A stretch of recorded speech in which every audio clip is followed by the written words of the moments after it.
Welcome to Growth Marketer Academy with Ryan and Andrea Eldridge. Email can be the most effective tool in your business-to-business marketing arsenal, or it can be a massive black hole of time you will never get back. And the proper email automation platform can nurture leads into customers and return dividends for years. Today, we'll help you learn how to structure an effective email nurture campaign. We'll walk you through how to find the right email automation tool for your business that gets you the functionality you need without breaking the bank. This is Ryan Eldridge. And this is Andrea Eldridge. Welcome to Growth Marketer Academy. This is episode number 5 of the Growth Marketer podcast. I'm Ryan Eldridge, Chief Strategist at Squirrel Digital Marketing. And this is Andrea Eldridge, Creative Director at Squirrel Digital Marketing. Thanks for joining us on our ongoing series about how to gain leads for your business without cold calling or knocking on doors. If you've missed any of our episodes so far, check out the ones we did on audience analysis, keyword matrix, and of course, the first email marketing episode where we went over the key to effective email marketing. In that one, we were talking about personalized video emails and how to kind of create templates so you can kind of send them out at scale. Yep, and get a bunch done quickly. It sounds impossible, but it's true.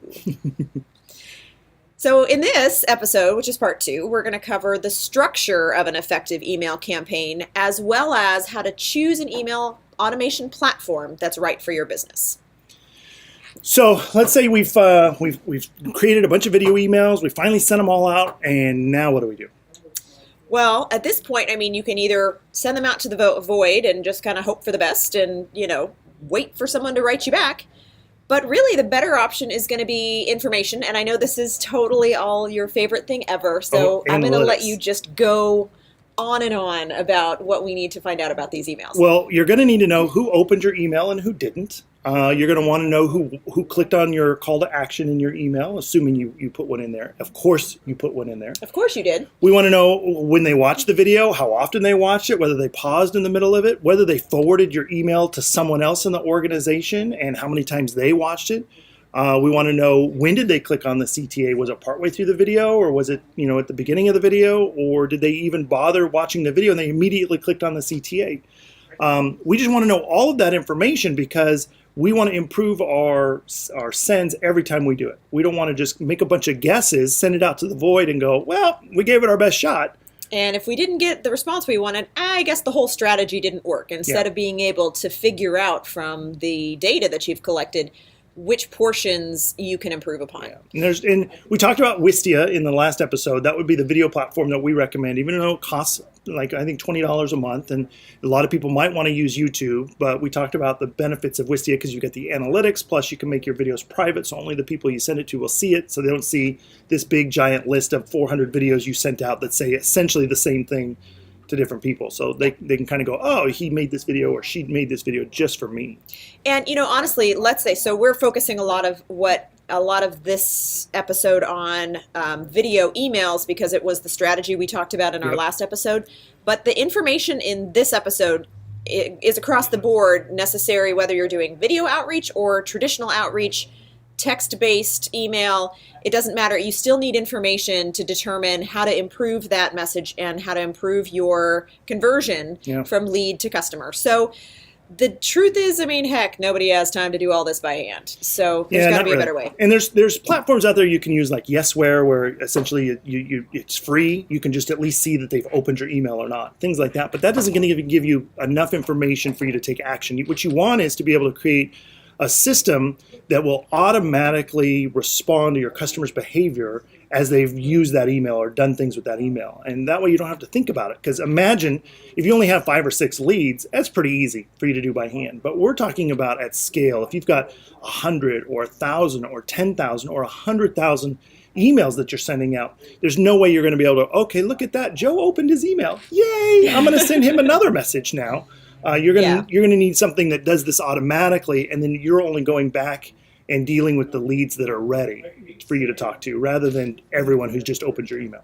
Right, and you want to make sure that you take the introductions and the explanation of what you and your brand do, if you can automate that in a way that, everyone that you engage with initially would ultimately be getting the same second step of information, then you absolutely want to automate that, not only for your own time management, but for speed of response. I mean, what if you go on vacation and you're the one solely in charge of handling all of the leads for your business and nobody answers that person who finally gets back to you?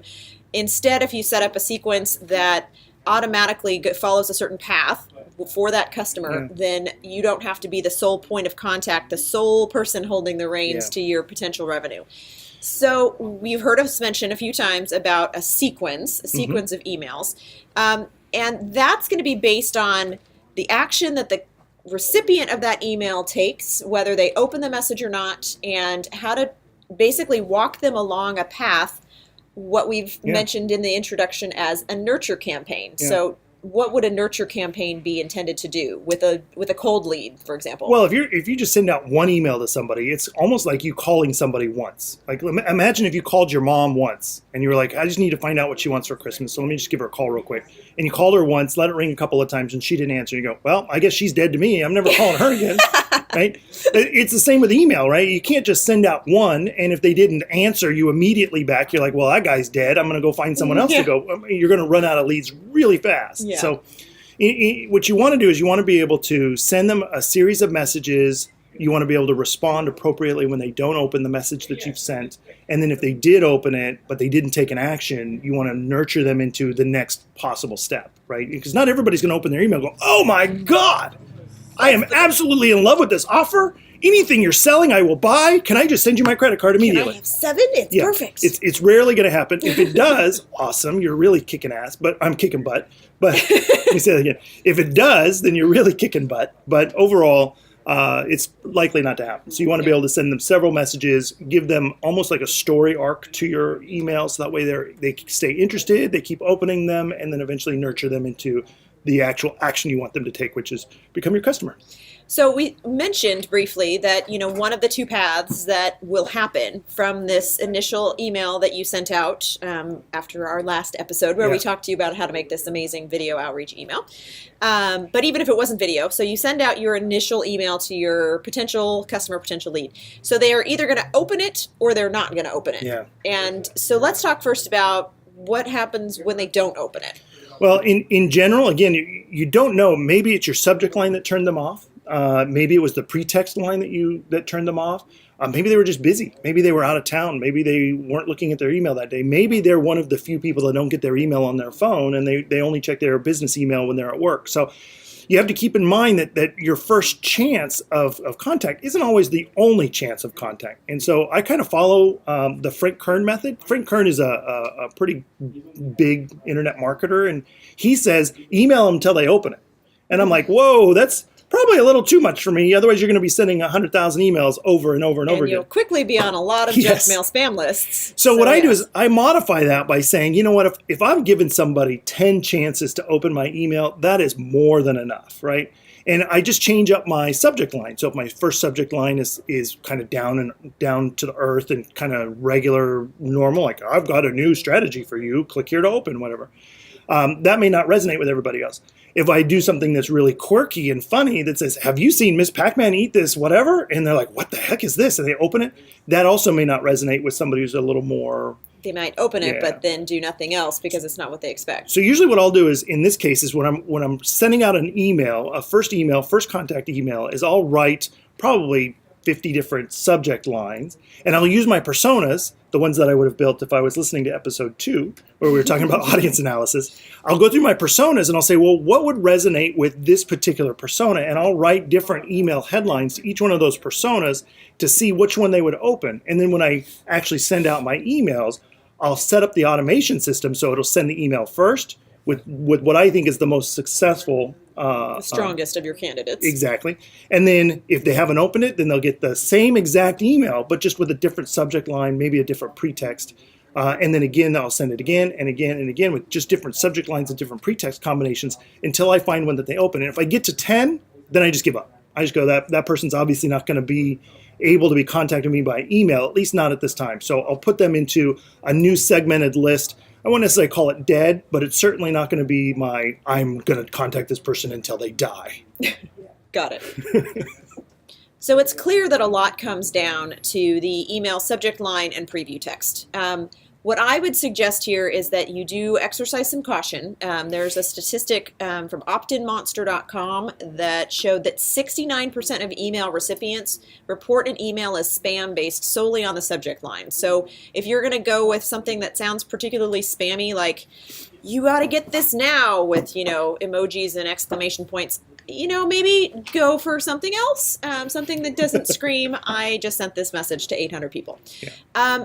And if you're looking for some ideas, we actually wrote a post about email subject lines and how to improve your open rates. It's called Supercharge Your Email Open Rates with These Killer Subject Line Tricks. And it's pretty cool. It goes into a lot of detail about how to structure your subject line, how to, different studies and reports that have looked at success of different wording. And it can help you get a better response in terms of better open on your emails. And you can just go to our show notes to check that out, or just go to squirreldigitalmarketing.com/blog, and it'll be right in there. So now if they don't open the message after 10 attempts, then you said it a few minutes ago, they aren't going to. You would basically move the address into your, it sounds like you're saying not necessarily dead, but probably not right now. It could be that the address is bad. It could be just that they have a super robust spam filter and you're just never going to make it through to that particular recipient. Yeah, and so I'll just segment them into a new list that just kind of says, these people did not respond. Got it. And so I still keep those emails, but it's maybe not something I'm going to try to get on this particular campaign. Maybe I'll try another campaign later on and see if it works. Got it. Okay. So let's go on to the more positive side instead of the do not open for those that did open your message, because of course you sent something amazing and wonderful and they opened it and read it. So at this point, you're going to start a nurture email campaign, which is a series of messages. And I know when I first started working with you on email, it took me such a long time to get down the concept of a series of emails, because you already had me held up at the whole you resend it 10 times, because my answer was like, what the heck, dude? Seriously, if I see anyone in my inbox sending me something that I never open, by the 8th time I get a message from them, I'm just going to block them.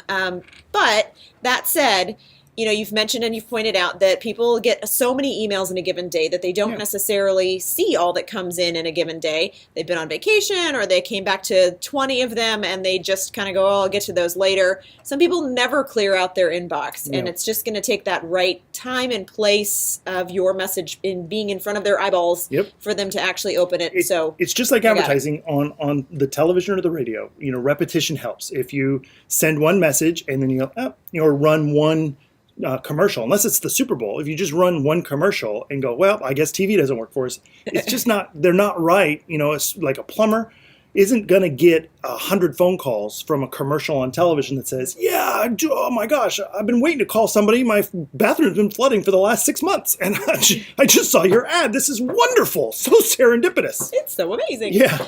So you want to certainly send that to get their attention when they're in the ready for it. But when we talk about a series, it's really about, again, it's that nurture campaign where you're kind of telling a little bit of a story through the process, trying to get them closer to your point of action. And not everybody reacts the same way. Like if I walked onto a car lot, for example, to buy a car, and the guy's all buddy-buddy with me, I'm going to be turned off right away. Like, I am not interested in hearing about your kids, and I don't want to talk about the weather. Just show me your cars, and I'm really going to be just down to business. Yeah.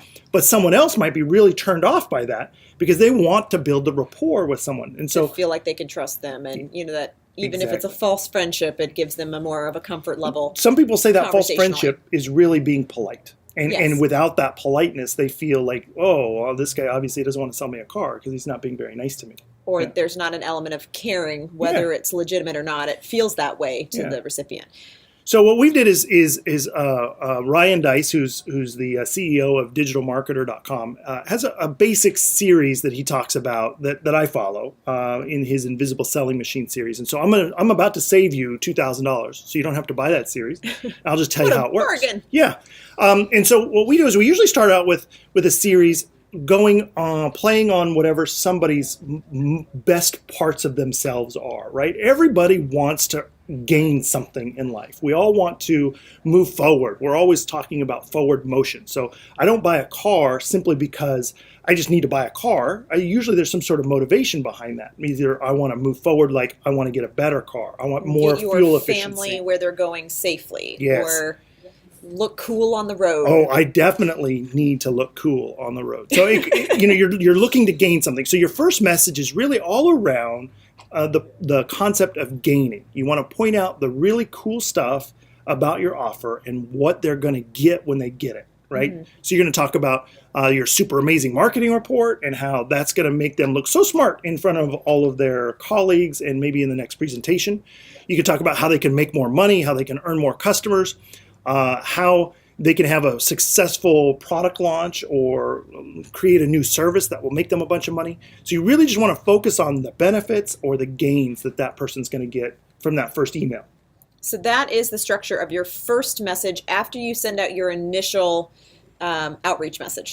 Yes. And they open it. They open it, but they don't act on your CTA or don't take the action you want, whether it be signing up as a client. I mean, they don't take a bite at your initial message or do the action that you want, so you send them something else to kind of continue to nurture that relationship and grow that relationship by showing the benefits that they will gain by interacting with your offer or your brand. Yeah. So now, again, if they receive this message but they don't open it, it sounds as though we're going to send it to them again. We're going to do it again. And we're going to do this at least 5 times. Okay, now, so this time it's 5 times, not 10 times. If you really want to stretch it, you can do 10 because likely they've seen the first ad or the first message and maybe they opened it by accident and then they're like, oh, I'm not really interested. And now they get the second one and they look at that one and they go, I don't know if I want to open this or not. So it doesn't hurt you to send 10, but really when it comes down to your labor hours and how much time you can put into it, 5 is plenty, right? Yeah. Because by now, if you think about the person who's on the extreme level, this could be their 15th message they've seen from you, but yet you're only saying 2 things. And so that can be a little aggressive for some people. Overwhelming. Yes. Certainly that's how I would take that. But yes, we have a somewhat differing path on numbers. I know I constantly kind of fight you on numbers, but okay. So let's say that they do open your gain message, what we would term your gain message, but they still don't bite onto your CTA. Yeah. They just read it and don't take any action. They're like, great, you're right. I would be so smart at my next marketing meeting. Those things meeting. sound amazing, but not today. I just don't know what to do. I mean, it's clearly this big orange button you put on this email that says, buy my stuff now, wasn't what I wanted to do right now. So I have not made a decision. So if your next message we follow is called the logic sequence or a logic email. And here you're going to be talking more about specific features of what it is you're going to be selling or what it is your service does. And while it sounds like, because of the name, it sounds like logic, it really isn't. What we're really going to be playing on is their emotions. Everyone makes their decisions based on emotions, and then they back it up with logic. They go, oh man, I really want to buy that Tesla because, oh shoot, why? Oh, that's right, because it's good for the environment. Good for the environment. No, it's because it looks sweet. That's why you want to buy a Tesla, because it's bad. It's really cool. So this is where you would use messages like, you want my marketing report because it'll make huge increases in your business. You want to make more money because it'll let you reach more people. Or if you act now, you'll grow your business and finally buy that Ferrari. Yeah. So it's giving reasons for the person to act. Yeah, you're essentially what you want to do is be the voice in their head that would likely cause them to take an action. And so you're taking advantage of some behavioral momentum here. They've clicked the message, they've read through it. You just want them to click the button. You're just trying to give them, oh yeah, I did literally say that to myself today, that I want to reach more customers. And I'm just talking to my boss. How do I do that? And here's this message that literally says to me, I can show you how to reach more customers. Click here to find out how. Oh, so the logic kind of works in that way. So the last one, you want to talk about the last one? Sure, because you always leave anything scary to me. That's cool. So the last one is fear. The fear one is... So manipulative, fear. So it's gain, logic, fear, if you've been, keeping copious notes, as I'm sure you have been so far. So fear is the last in your series. That's really where you're going to be kind of playing on the recipient's fear of loss. Everybody wants to, you have an offer that's expiring and you have this concern like, oh, well, if I don't do it now, I'm going to pay more later if I, decide that I want it.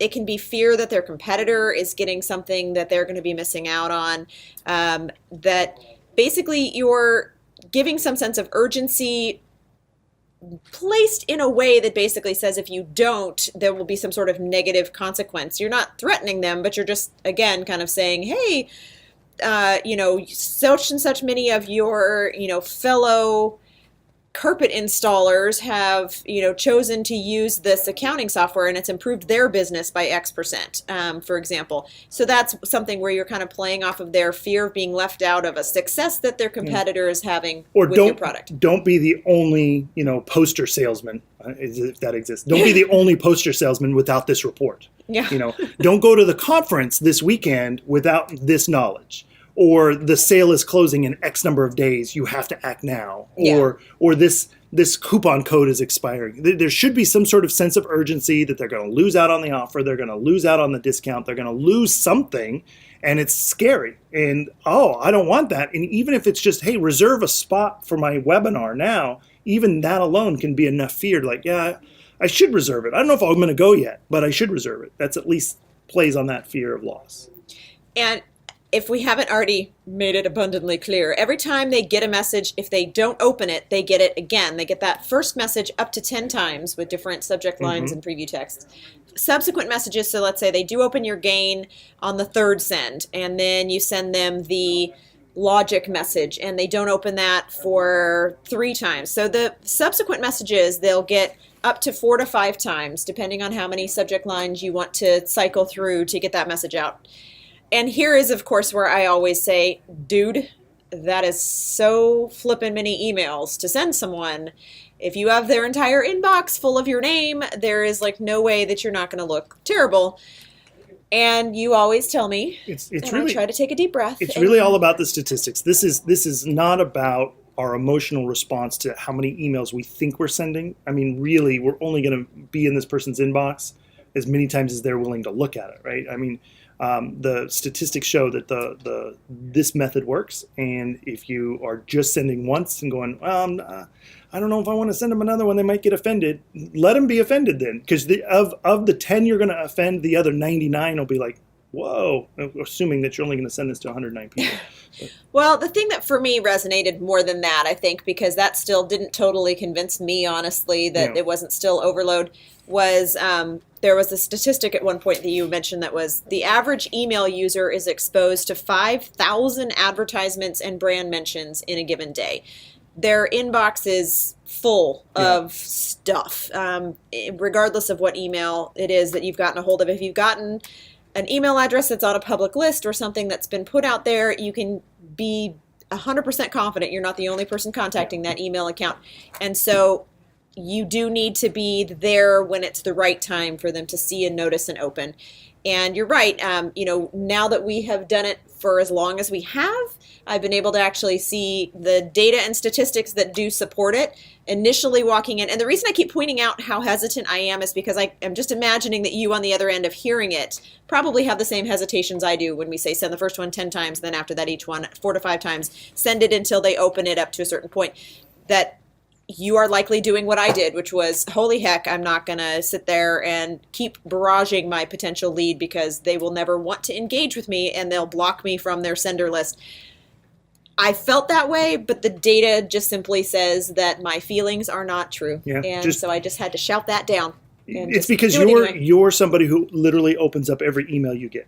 That's true. And so I would never get an email 10 times because I would open it the first time and they wouldn't bother sending it to me again and again until I opened it. If you went through this entire series, you would have gotten a total of 3 to 4 emails. Yeah. That's it. So that's how most people are going to be. But you're also trying to gather those people who are a little more like me, who I have an email box that has like 100 emails in it. And I go, I'm going to get to that at some point. And then I just don't get to it.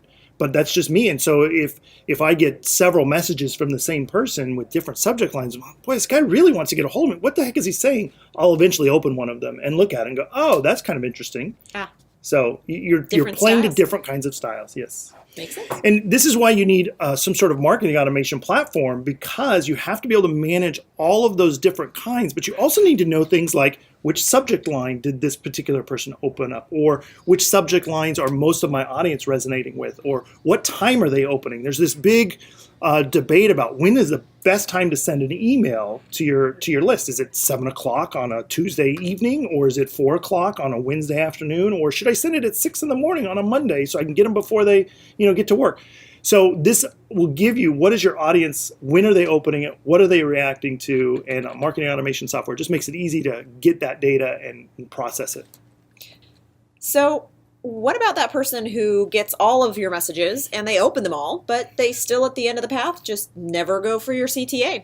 Well, in most marketing automation software, you've got different lists that you can put people in. So you can do like new leads, and then you can put them into different lists depending on their behavior. So you might have somebody who opens up every single email, forwards it to everybody in their company, and is just super excited every time you send them, but they never write you back or click your CTAs. Those people you're going to just put into a segmentation bucket that maybe is just, you're going to keep tickling them until you find the right opportunity or right offer for them. And so they may get every message you ever send, and eventually you'll find the specific one that they're going to resonate with. And so every time somebody reacts, you want to put them on a different list or a different bucket, essentially. So that way you can respond to how their behavior was appropriately. And you'll program out what your responses are automatically, so you don't have to do them every time. So if somebody opened all 4 messages, and they still haven't responded, you can send them into a bucket that the next time you have a promotion, you're going to send them the next promotion.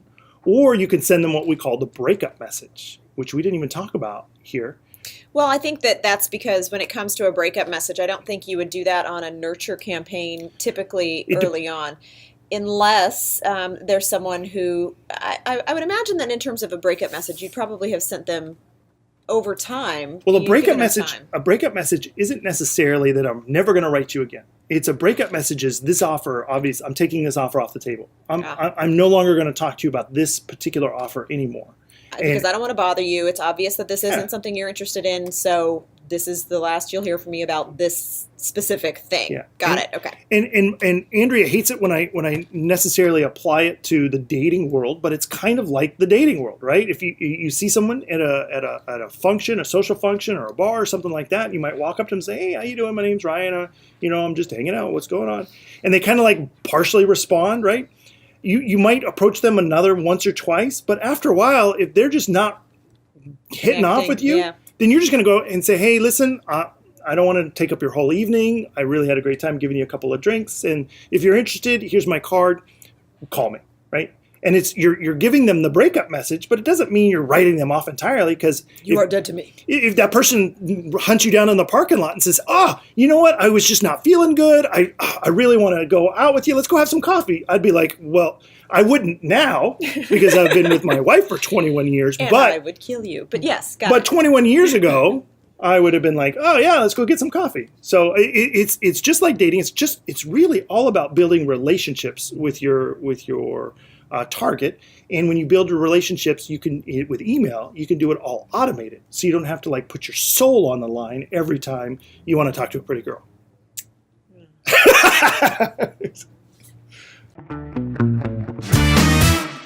So for that person that has opened everything but not acted on your offer, and you've put them in a side bucket, on your segmentation list in your email automation platform, you will continue to touch on them periodically. You'll likely send them different offers. You would also want to try some different email formats. Maybe the style that you've used so far just isn't one that connects for them, that they don't really like video, or they really liked video and that's why they opened your first one, but you haven't sent them video again.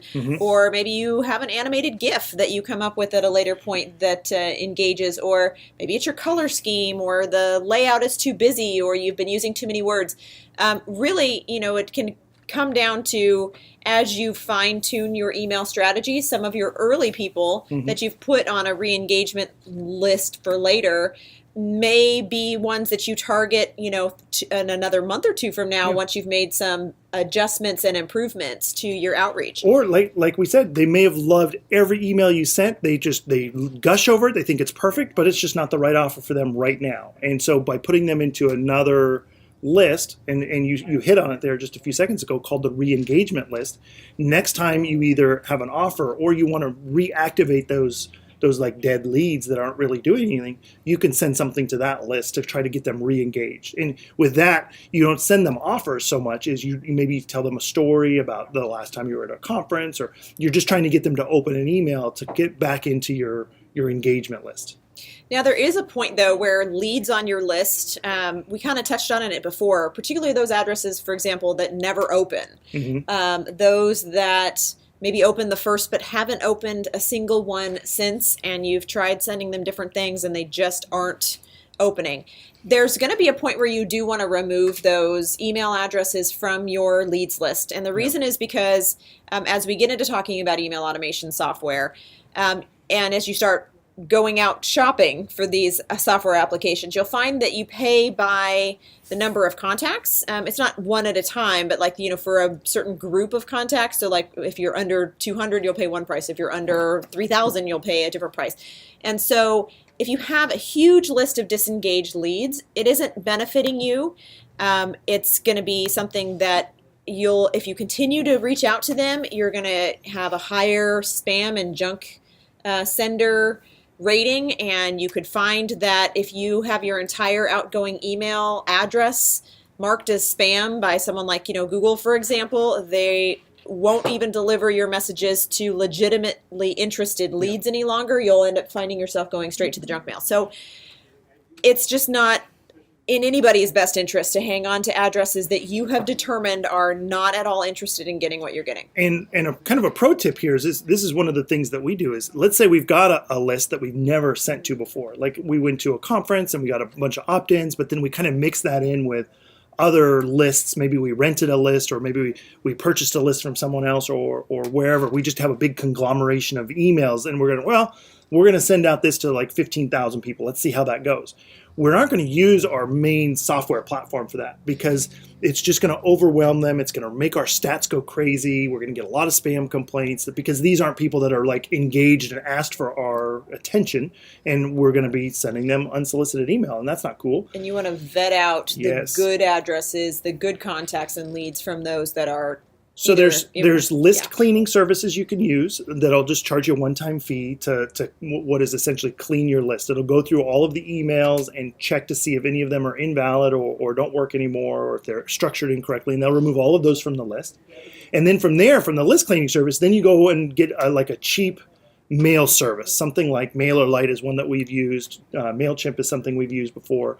And so your first message to that list can be done on that platform. That way, if you get a high spam rate, you're not banned from your main service where you've got all your automations in, and they're like saying, oh, now you got to double opt-ins on all of your messages, and it becomes a huge pain. So we always say clean your list first, especially if it's an unsolicited list. If it is 100%, the list is 100% clean. In other words, you got these emails directly from the person. You don't have to. You can skip this step.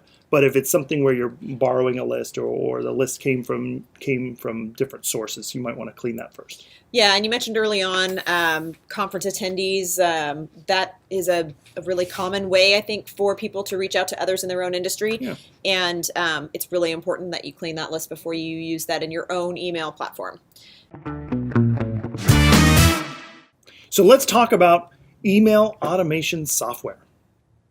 Very exciting stuff. It doesn't sound exciting, but there's lots of options. It can be a little daunting. So let's start off with, early on, I struggled with understanding the difference between certain terminologies, because sometimes you call things email automation platforms, and sometimes you refer to things as marketing automation platforms.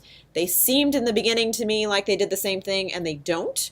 I mean, there's some crossover functionality, but let's talk about, what does an email automation program do? What does it give you the ability? Well, it essentially allows you to make lists of leads, so you can segment out different lists, right? So you might have an attendee of a conference list, you might have a cold email list, you might have active contacts list, and so you can create different lists of your main marketing list, or your main contact list in this program. So that way you can treat each list slightly differently. Right? Okay. What I say to somebody cold is going to be different from somebody who knows my name and has literally met me before. So I'm gonna want to say a different message to those kinds of people. It allows you to schedule messages at specific times. So that way you can send them all out at 7 o'clock at night or 9 o'clock at night or whenever you want to.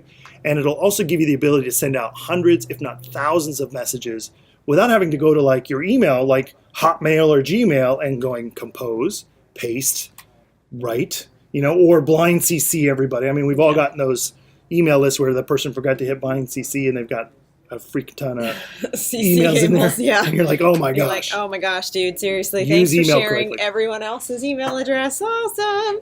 Yeah. So, but also Gmail can automatically tag you or your email address, in this case, as spam if Yes. it notices these types of behaviors. So using an email automation platform kind of bypasses that. It doesn't get you flagged as spam automatically as using a single email account to send all these messages would normally. Yeah, it lets you use essentially their email reputation to send out the message rather than your own personal email reputation. So you might have, like, for example, if you were on the exact same server or the same service as Facebook, Facebook's not going to get marked as spam a whole lot because most people are going to want to see, oh, look at that, and Uncle Joe tagged me in a post. And so they're not going to throw those into spam all the time.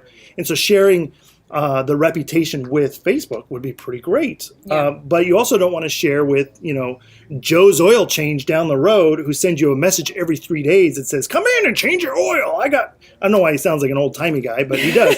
Come on in, change your oil, boy. You need to get that cleaned up, right? And that guy might be spamming all over the place, so you don't want to share necessarily your reputation with him. And these services allow you to share a reputation across the board with different ones, and they police it. So if somebody gets in there and starts spamming like crazy, they're going to kick them off the service because they need to maintain their reputations. Otherwise, nobody's going to buy their service and send out emails to them. So that would be email automation. How is a marketing automation platform different? Well, a marketing automation platform will do everything an email one would do, but it allows you to start reacting to your contacts behaviorally. You can start seeing when they opened, how many times they opened, whether they forwarded that message to someone, whether they scrolled down partway through the message, whether they clicked on the CTA, and then once they clicked on the CTA and went to your website, did they look at how long were they on the page for that website? What other pages did they go to? How often did they come back to the website? It gives you a lot more information, and it can also give you some cross-platform information too. So if somebody's looking at it from their phone, and that's where they originally looked at, and then they move over to their Google Chrome on their Mac or their desktop PC, all of a sudden now it can kind of bridge that. Oh, look at that! They opened the CTA on their phone and then bounced off my page, but then they came back 3 hours later on their desktop and clicked my CTA and spent 10 minutes on my page, and they scrolled halfway through my blog post or whatever. You can kind of see all of that information on a marketing automation platform. And it sounds like it also gives you a more robust access to setting up what we would term if-then statements. Yeah. If the customer opens, then send them this message 3 days later. If the customer doesn't open, then send them this message with this subject and preview line. Yeah. So it lets you tailor a much more detailed email tree, I would say, to take actions automatically. If you're going really deep into a nurture campaign, you might have sent somebody several different pieces of content trying to get them to like read about something, something more complex. If you've got a really long buying cycle, let me say this again. If your product or service has a really long buying cycle, they're not going to see an offer and then just immediately purchase it. It's going to take them some time to really digest what it is you're selling and maybe get several approvals. You're going to send them multiple pieces of content. And what you're going to want to see is which pieces of content are they consuming. Let's say, for an example, you send them a piece of content about skateboards and they read through it and they're like, maybe they get about halfway through the blog post and they disappear.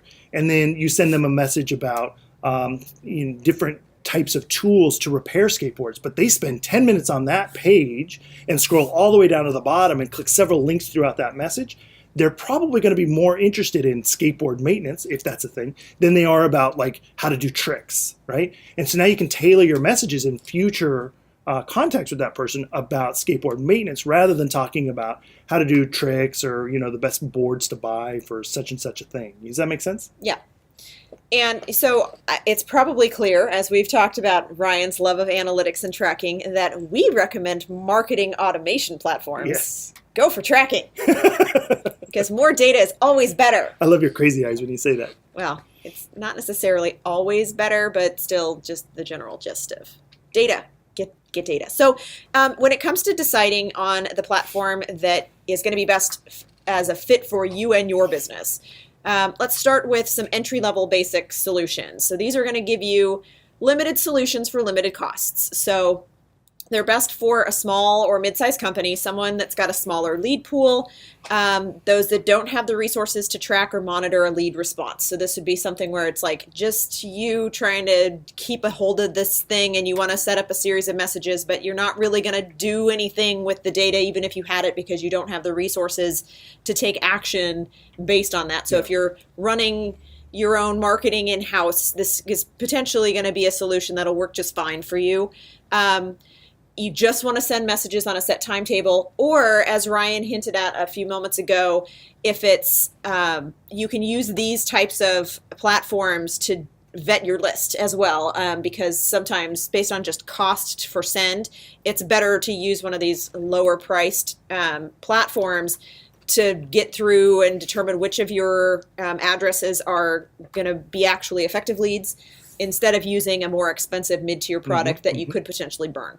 But you can also run A/B tests. So, for example, from formats to different subject lines. And you can also get basic analytics to monitor how effective your campaign is. So things like open and, whether or not they actually deleted it or junk mail. I mean, you'll see some basic information on these more entry-level platforms. So these would be, you mentioned MailChimp earlier on. MailChimp is one that we've used before, and GetResponse is another one.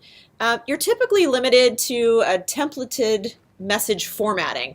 So they'll have some really nice professional looking templates. So it's not to say that it's just dear sir, in text form. It's these platforms have some really great templates, but and sometimes honestly less can be better. Less customization is sometimes easier. You can go down this rabbit hole of trying to make everything look a certain way, and you spend so much time just looking for design on your message that you never send it. But that said, if you have a specific function you're trying to get out, sometimes those limits can get frustrating if you're trying to force your square peg into their round hole. Yeah, like one of the coolest things we saw in email is we love to send video email, if you haven't noticed in part 1. But one of the things, you can't actually embed a video in a message, right? You can do all kinds of HTML, but you can't really embed a video. So somebody clicks on it and actually sees your video within the email. They actually have to go somewhere else, right? And so a lot of people are just putting a link in there and that's not very exciting. So if you want to put like a GIF of the first few seconds of your email or first few seconds of your video in there, it'll look like the video is playing, and then they can click it and see. And it's a little tricky, but it also makes your email super engaging. But not all of these lower cost platforms will allow you to put a GIF, an animated GIF, in the message itself. But ultimately, you also have to keep in mind that your message is probably going to look a lot like a lot of other messages this person's getting. That's true, because a lot of different smaller businesses use these types of platforms in order to do their email automation. And again, I know we mentioned it, but we would also suggest you consider a basic marketing automation platform if you were going to be looking for an entry-level product. So one option would be ActiveCampaign. It runs you like about $9 a month, so it's not super expensive, but it'll let you monitor your email campaigns, run site tracking, and you can monitor more of your post-sale activity and take actions. Now, so would this be something like for example, like an abandoned cart? Would ActiveCampaign be able to interact with your own website, see that the person put items in their cart and didn't purchase them, and then send them a little reminder email later? Yeah, you can set up a little different if-then statements based on behavior, based on action tracking taken cookies outside of the email itself, which can be hugely beneficial, because we all know that email is its own little sandbox, but it's very little action that takes place there. For the most part, what you're asking that customer to do is go from your email somewhere else, to your landing page, to your site, to your shopping cart. And so you want to be able to take into account where they go from there to be able to target future messages. And keep in mind, with something like ActiveCampaign, you're going to be paying for groups of contacts. So while it starts at $9 a month, if you've got a sizable list, it could really quickly get very expensive. I think the last time we looked at it for one of our clients, I think we had a list of about 16,000, and it was going to cost around $700 a month. So keep that in mind. Don't get too attached to the $9 a month figure is ultimately what we're saying here. So that's your start price. And then it just goes up from there. Okay. So then the next size up, I guess, would be what we would consider more your mid-tier email or marketing automation platform. I think by this point, we should probably just move on from just structured email automation platforms into purely marketing automation platforms, because a mid-sized solution and even some smaller companies that need a more robust program. This would be something like, if your business, for example, has social media profiles and you want to be able to link the interactions that your customer or potential lead has with your social profile with your emails and site actions. And you mentioned something like an abandoned cart series. So this is with a real robust marketing automation platform, you can do some of the cool stuff that Amazon does. So if, for example, you go and look at yoga pants on Amazon, and then a few hours later, you're over on Facebook, and all of a sudden you see all of these Amazon carousel ads that have different yoga pants and tennis shoes and different things that people who buy yoga pants would want to buy. That's all because of marketing automation. You're being able to react to some other action you took somewhere else on the internet, and then having it come back to you on a different platform, from email to message to social. And I'll say that from a consumer's perspective, that as much as I was initially kind of creeped out by that, it's gotten so familiar now as part of our expectation that there's been a number of incidences where I've gone to a certain site, looked at something, and then gotten distracted and not been able to complete what I needed to complete at that point. And that reminder has caused me to go back to the site and finish the buying process. And so it can be hugely beneficial, particularly if your buying cycle might be longer. That continued, just seeing your product or service mentioned keeps it top of mind. I think anyone who's used a social platform has seen this happen with companies like, for example, Birchbox or FitFab. There's some other subscription box, for example. Different, and whatever you actively look at frequently, you start to see everywhere, and it just becomes more part of your brain's instant go-to when you think of that product or service. So a mid-tier platform is going to be best for businesses with social media profiles that you want to link to your customer engagement on across all your other places, whether it be email or your website. Those that have multiple products or services that you're going to be needing to run campaigns to different customer lists for multiple simultaneous outreach campaigns at a time, or different sales to different customers. Ideally, if you have a full-time staff of employees, then you've got someone who can do something with the data that you get from this product. Or a dedicated marketing team. Like, even if you're not specifically the one doing your own marketing, at least a marketing team then can use this data to improve the campaigns and keep your list moving forward. Or you need to structure a specific flow for a customer path. Like, if somebody purchased one item and then you want to send them a cross-sale message or a down-sell message or an upsell message, and you get kind of complex with your automation, that's something a mid-tier would work well for. Or if you need to send specific follow-up message based on actions they took on your website. Like, they threw a bunch of stuff in their cart and then they just left. And you want to send up a follow-up. Hey, I got this great deal, 20% off. Your cart's calling. I've gotten a few of those. So one of the contenders here, in fact, the main contender in this space is HubSpot. It actually controls 41.6% of the small business marketing automation market. And it does marketing automation for marketing, sales, and customer relationship management. So that would be like your CRM interface. In our experience, it's a relatively easy interface to use. It's got lots of really great learning materials available once you sign up with them, so that if it's not something that your team or you know how to utilize yet, they've got some great educational tools available. The challenges here with HubSpot is it is pricey, and that price climbs quickly based on the number of contacts. As we kind of jumped on a little bit with ActiveCampaign, HubSpot does the same thing where you pay by your contact. And not all the features are well made. I mean, it's kind of like they maybe tried to add on a little too much and just spread themselves a little too thin. It's pretty well known that their landing page editor is really terrible. They've got a blogging platform that kind of integrates with different things. And so it's a decent product. It's probably a little overpriced in my opinion, and the prices they have on their page isn't really the price you're going to pay. So, and we'll come back to our personal take on some of the platforms we've used in just a minute. Another good candidate in this tier is Acton. that can automate and track everything pretty much from inbound stage to CRM, and it's a bit less expensive depending on how you price it out. And yeah, but you're going to give up. It's the interface is a little clunkier. The GUI is a little bit harder to mess around with. Users have complained that there's been some low delivery rates on their email, so they may not be as diligent in their enforcement of their policies with their clients. in terms of spam, Yes. yeah, it may be that act on, and it's hard to say for sure, but the complaints that have been heard by users about low email delivery rates could certainly be tied to if Acton isn't effectively enough enforcing spam policies, then everyone on their platform gets dinged in terms of their delivery rates. So it's just some stuff to keep in mind. Now, let's say that you are a larger enterprise organization. Yeah, if you got money to burn, there's certain places you can go that are just like the creme de la creme of marketing automation. So that would be like Marketo. Marketo's pretty much the leader in marketing automation, behavioral targeting. You get a really robust landing page editor. They have incredible integrations.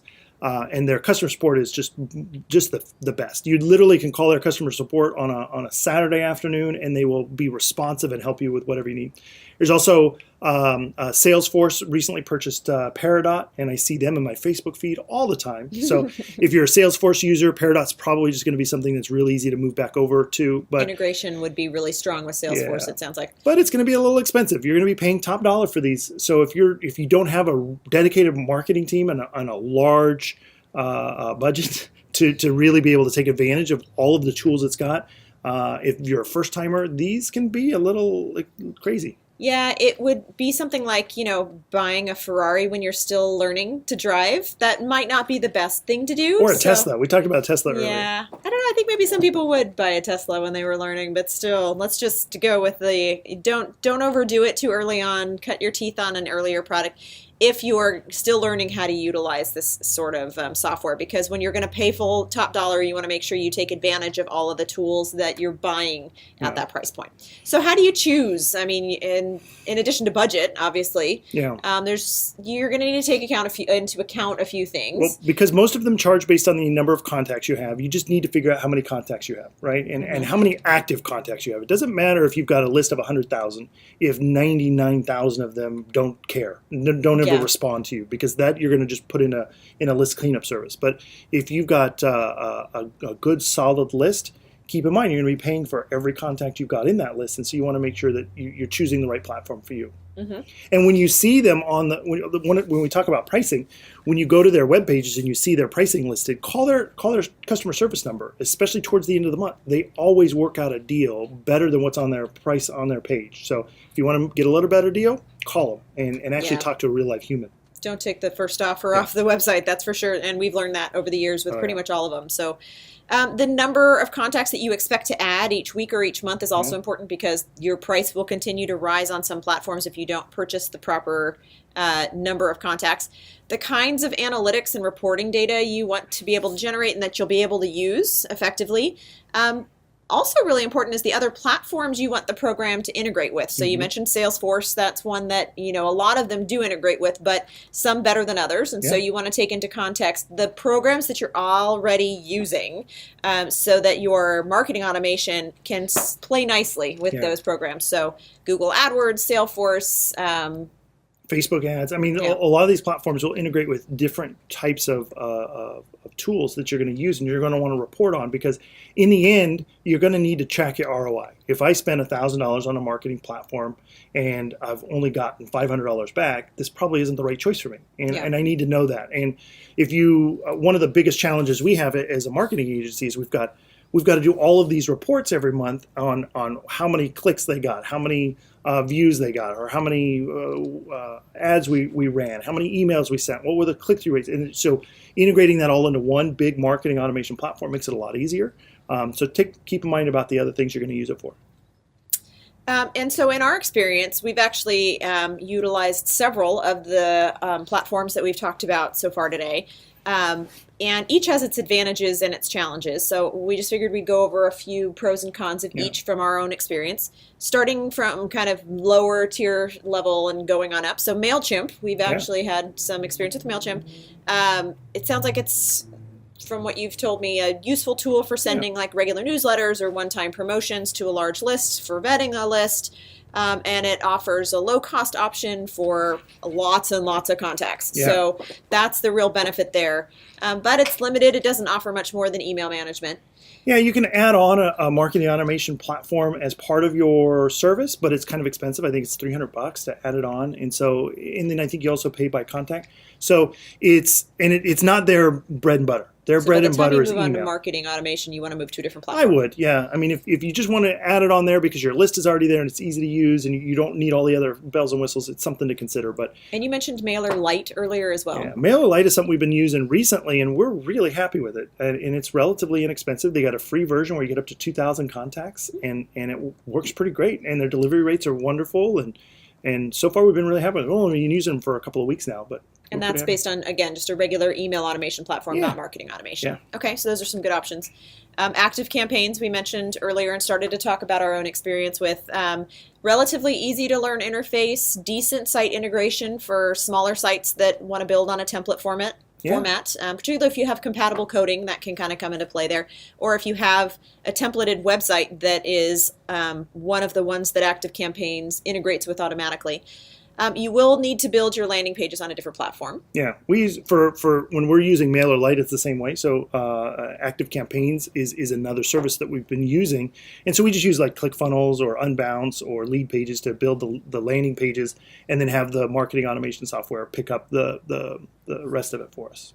Now, we spent a very brief period of time with Infusionsoft because it was frankly frustrating, and we just didn't even make it past integration before we ditched him. I love how Russell Brunson, he's the owner of ClickFunnels, he talks about Infusionsoft is Confusionsoft. It is a ridiculously difficult platform to use, and it is just, in my opinion, it was just absolutely a terrible experience. We used them for just about 3 weeks towards the end of the year last year. And we'd signed a contract with them. We got a great price. We were really excited, and they wouldn't really let us play with the platform until after we'd signed the contract. And now we know why. And it was just ridiculously terrible. So that's just Learn from our example. That's my personal opinion. Now, there are different agencies out there that specialize only in Infusionsoft, and that's because that's all they can do. Because, it's so specific. Yes. Got it. Okay. Wishpond is another one. Relatively inexpensive, also relatively basic. Yeah. We used that with one of our clients, and it worked great. I mean, it had a landing page integration into it. It had the marketing automation, so we could track users as they came to the website. And of course, as those users then became leads by giving us their contact information, we were able to get all of the information of everything they've ever done on our website. It was pretty cool. Now, I think I remember you were still somewhat limited in design on your outgoing emails to specific templates. But a lot of their templates were really nice. And of course, you could integrate HTML. So if you're good at HTML, whereas is the next one we're going to talk about, no matter how good you are at HTML, it doesn't matter. You've still got to wrestle with their platform. But we'll get into that here in a second. So Wishpond could work if you've got a, mid-tier but still relatively basic in terms of your needs of what you're looking for somewhat better than, say, like a MailChimp, and probably more so on par probably with ActiveCampaign. Yeah. So, and then HubSpot is one that we continue to use, that we've used for quite some time, actually, and for a number of different clients.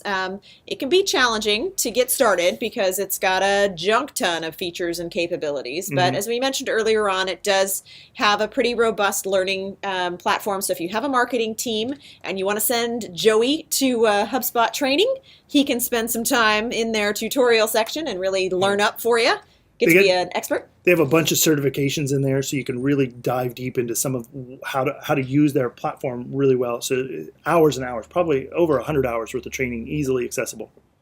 It offered the most custom integration for a large existing site with custom code and a unique point of sale system. A couple of our clients have existing custom coded websites, and those can be really hard to cram into a marketing automation platform that really only understands a templated design that talks to it in a certain way. So it gives a lot more custom integration options, which we've found to be necessary in a couple of cases. The pricing requires some very active negotiation with the sales team. And be patient. Yeah, if you call them, just be patient and know that they're just salespeople. They're gonna give you their highest offer first, and they'll slowly lower it, and certainly get offers from others. That's what we did. Is we ended up telling them that we were going to be working with either Infusionsoft, Act On, or them, and we got bids from all three. three, and we just kind of like played them against each other. Say, hey, Act-On has just given us this many contacts for this price, and they're throwing in this extra thing, and HubSpot was totally willing to work with us on everything. So they're easy to work with. Their customer service is top rate. If you're new to marketing automation, their onboarding process is actually quite robust. We turned them down. We didn't want their onboarding. We didn't need it. But their onboarding process will actually design templates for you. They have a whole marketplace because remember I said that the landing page software is terrible. You have to convince that software to work for you. You have to like buy it roses. But so that's the big drawback. Gotcha. Yeah, Okay. The actual platform itself for design is rather difficult. Even if you're an advanced coder, we have several coders on site, and they just had to wrestle with it. And so there are templates you can purchase for small amounts of money if you want a template for an email or for a landing page or something like that. So be aware, it's going to take some work to get it going, but once it's going, it's really best in class for that mid-tier range. And as you move higher up into these marketing platforms, you're going to start finding that you have to sign contracts, that it's not a pay-as-you-go plan like you could with, say, a MailChimp for their basic level, entry-level product. So keep in mind that you want to be careful about what you sign up for. Make sure you kind of project what your needs are going to be, or you could end up with a high monthly contract that you don't really use all those features. So marketing automation gives you the opportunity to tie all of your marketing efforts together. A well-developed automated email campaign allows you to stay connected with leads and nurture them into customers, without going crazy with trying to follow up with everything by hand. And that's it for today. If you missed anything or want to get links to the resources we talked about on today's episode, go to squirreldigitalmarketing.com/podcast to see our show notes. And if you learned something new today, make sure that you give us some stars or thumbs up on whatever platform you're listening to us on. And if you're watching us on a video platform like YouTube, give us some comments. Let us know what we're talking about is good or bad, or if there's something you want us to talk about. And if you're on iTunes, leave us a review. We'd love to hear from you. But only if you liked us. No, Yes. Just kidding. Well, I'm Ryan Eldridge. And I'm Andrea Eldridge. And thanks for tuning in to Growth Marketer Academy. This has been Growth Marketer Academy with Ryan and Andrea Eldridge.